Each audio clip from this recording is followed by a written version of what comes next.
Sen buradan geç. Bu taraftan. He.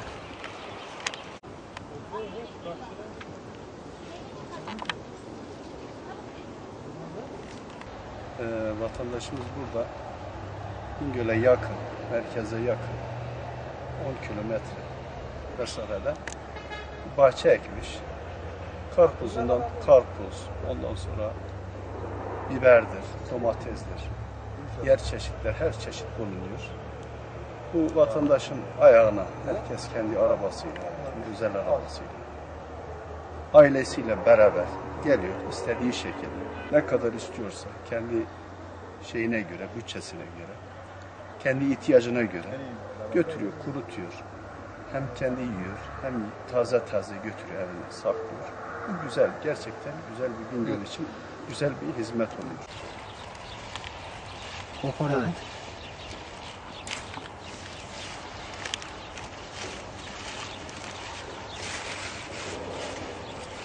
Şu altta da var sanki. Çok sıcak. Salataları ortada.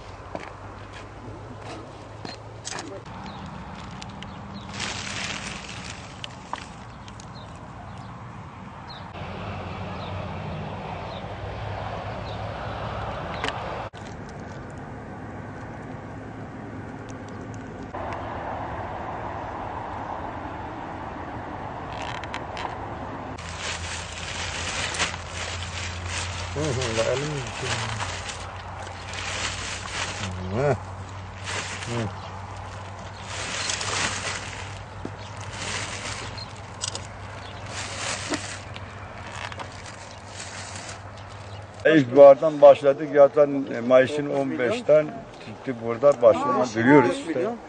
Her şey bulunuyor. Allah'a çok şükür iyidir. Millet gelip alıyor, pişiyor, dolduruyor, götürüyor işte.